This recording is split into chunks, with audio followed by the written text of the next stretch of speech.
The shocking truth today is that America now, for the first time in decades, stands completely powerless against Iran.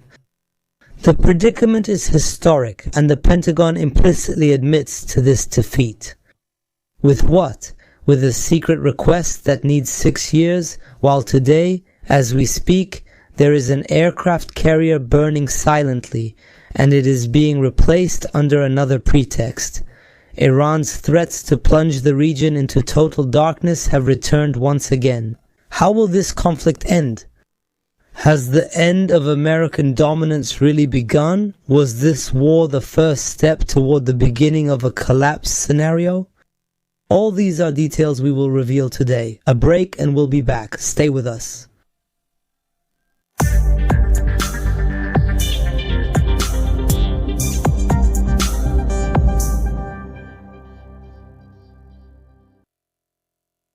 Dear viewers, and welcome to this new installment today, God willing, in this episode of the Opinion series, which we always dedicate to following the latest developments and updates in this conflict that has become even more complicated today between Iran and the Epstein alliance. At a time when the United States is saying today that a third aircraft carrier will soon arrive in the Middle East, it may have already entered the region. And while President Trump says that he is not in a hurry and that the naval blockade on Iran is ongoing and is having a significant impact on Iran, there are reports that Iran has urgently sent a delegation today to Pakistan, headed by Foreign Minister Abbas Araghchi, with the aim of conducting negotiations with the United States.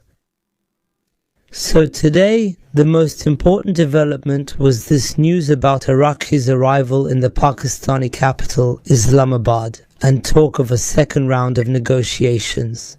Some Pakistani and international media reported that the American delegation, consisting of logistical and security support teams, is indeed present today in Islamabad, and that they are actually preparing to start a second round of negotiations. Until yesterday, Iran was saying that there would be no negotiations if Trump remained. He insists on presenting these demands that are outdated. But today, there are different indications that we might witness a second round of negotiations by the end of this week. However, despite this talk about Araghchi's arrival and the presence of the American delegation and so on, CNN reported that the Iranian delegation will not meet with the American delegation. And what does this mean? This means that things are still in their infancy, still completely far off. It means there hasn't been any concession yet, neither from Iran nor from America.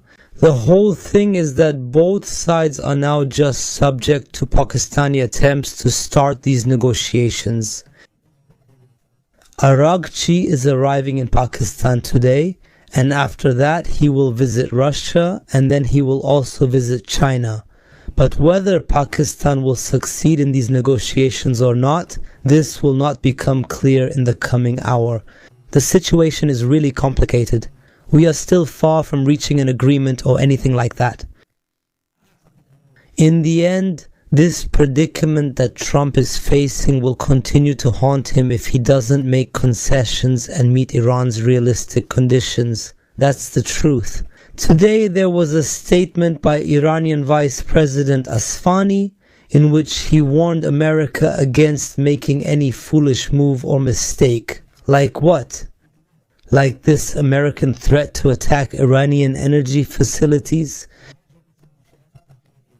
And he said that if America does that, Iran's strategy is clear. The energy facilities of those countries that participate in any way in this attack on Iran will also be targeted. Asfani also said that if Iran is unable to export a single barrel of oil, then no country in the region will be able to export a single barrel of oil either. If the electricity is cut off from any single Iranian citizen because of Trump's recklessness, then, as he said, electricity will also be cut off from 10 people in the countries of the region. In other words, an eye for an eye. This statement came at the right time today.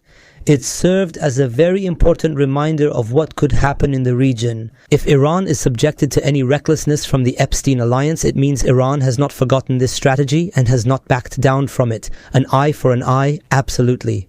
Because throughout this week, or even longer, there haven't been any threats from Iran about what could happen. How will Iran respond then? So now it came at the right time, because maybe there will be a decisive decision in Pakistan that Arachi will announce. He will announce it, and then he will travel to Russia to clarify things for the Russians, and then to China as well to clarify things for the Chinese. Because there are threats from Trump and time is running out quickly and negotiations have become almost impossible today. So that's why it was necessary to clarify things. For these countries like Russia and Iran's partners in the region. Trump is in a real predicament really, because today things have reached a dead end. He can't go back to war today, nor can he make concessions and meet Iran's demands, so what is he waiting for? He's just waiting for surprises like the Iranian people taking to the streets to protest. This has become unlikely, or he's waiting for certain circumstances to arise so he can deliver a decisive blow to Iran as well. This point has become completely out of reach today because Iran has become strong both militarily and internally. Or a return to war, in the way it was for 40 days. America and the Epstein coalition in general, they can't do this. They're not ready. They're not able to bear more losses, About 2 days ago, the Pentagon requested a budget of $30 billion to buy interceptor missiles. To make up for what America lost in this war, meaning to compensate for the depletion that America suffered throughout those 40 days. So, requesting this amount might reveal a small part of America's losses in this war. It's clear that America lost $30 billion worth of interceptor missiles in this war, and now the same amount is being requested to buy the same number of missiles to send them again to the Middle East. So here, everyone should pay attention, because when some people hear news like this, which talks about the Pentagon requesting these funds to replenish the American ammunition stockpile in the Middle East and so on, they think it's easy. They think it's easy, that it will happen in a few hours or a few days. The American newspaper, the Wall Street Journal, said that refilling the ammunition stockpile consumed in this war with Iran will take at least 6 years. And when we talk about this full period of 6 years, while we are living through these major global changes, the matter is very serious for America, because the world is now dominated by conflicts. There is a new world order taking shape, there are major changes happening in a number of regions, and at any moment we could witness a major war. There are indications that the major war will be in the year 2030 by some estimates, and we have talked about this in a number of previous episodes. There are other indications that say it will be in 2028, and some say even earlier.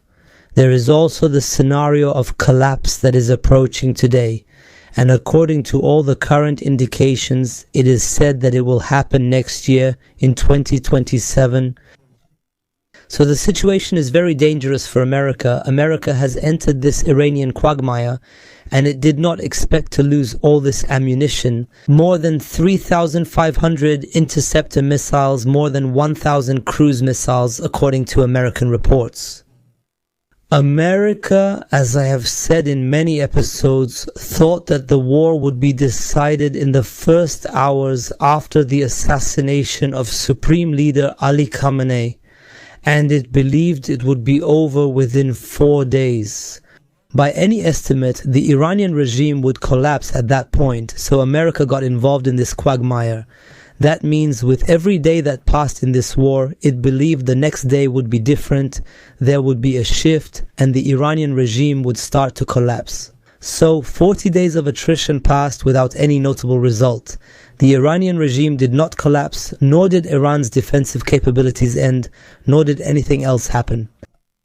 America suddenly found itself in trouble facing this dangerous attrition, which today would require 6 years. This means that ammunition depots in the Middle East will not be filled until after the year 2033, not until after major upcoming changes that the Middle East region will witness. So this war may have brought us much closer to the scenario of annihilation, meaning that Iran today may have already made it halfway toward achieving the scenario of annihilation. Only the other half of the way remains today, which may start now or may begin after the start of the year 2027. So the problem today for the Epstein Alliance, and I talked about this in detail in yesterday's episode, is that this alliance has reached a dead end today. It has no way to defeat Iran, and the paths are closed. I mean, Iran has taught them a lesson they will never forget, and this lesson will be studied in a number of other countries because it will become a reference for a group of other countries. How did Iran succeed in repelling this aggression, which came from one of the strongest countries in the world, from one of the strongest global alliances ever? How did it get them into this historic predicament? Today, Trump is talking about the aircraft carrier George W. Bush arriving in the region, as if that's the only thing missing to defeat Iran. So pay close attention. Notice that since World War II, this is the first time such a large number of troops has been mobilized, and it lasted for 43 days. There were 2 aircraft carriers, dozens of military bases spread across the countries in the region, hundreds of fighter jets, refueling planes, and more. What happened? What were the results? Nothing. So what good will this 3rd aircraft carrier do today? They say in America that it increases pressure on the Iranian regime so that it will make concessions in these negotiations. I mean, these people, despite everything that has happened, still think they know exactly what the Iranians will do. If Iran didn't surrender when it was at its weakest, how will it surrender today when it is in a position of strength? Are the Iranians even prepared to surrender in the first place? If the Iranian regime surrenders to the American demands, you can be absolutely sure that it will collapse internally, because the strength of this regime and the strength of Iran in general today lies in this resilience, in this confrontation as well. Today, dear viewers, the likeliest report is that this aircraft carrier, George W. Bush, which has arrived in the region, did not come here to be the 3rd carrier in the area. Not at all. This one only came to replace the other carrier, Gerald Ford, which suffered significant damage. It is impossible for it to carry out its full missions in this war because America knows very well that Iran is fully aware of the extent of the losses the carrier has suffered. Gerald Ford, it became impossible for the war to resume with only 1 aircraft carrier. So did this carrier come to replace Gerald Ford in what? Just to put pressure on Iran? But in reality, it's impossible to return to war again unless Trump wants to push America into more exhaustion until he finds himself. This means that the US military is unable to fight any other war in another region, in any other area in the world. Everyone should know there's another key piece of information today. America has only 4 or 5 aircraft carriers in service. What do you make of that?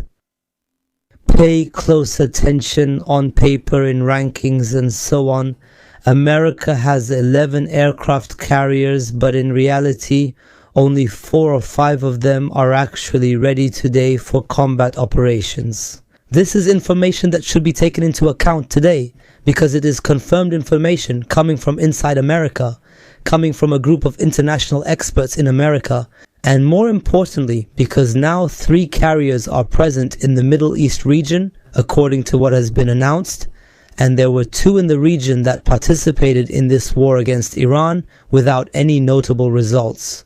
So what if this conflict was against China or against Russia? Does this mean America's prestige is collapsing internationally?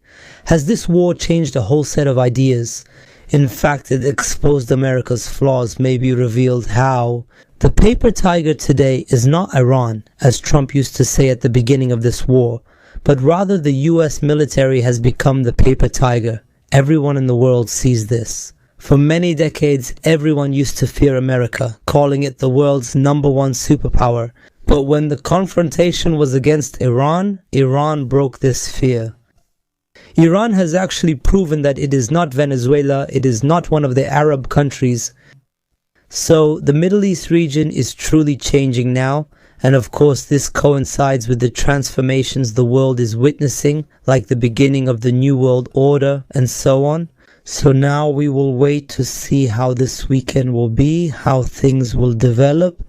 Will we witness a completely different development or what? Don't forget to subscribe and hit the like button. Peace, mercy, and blessings of God be upon you. See you next time.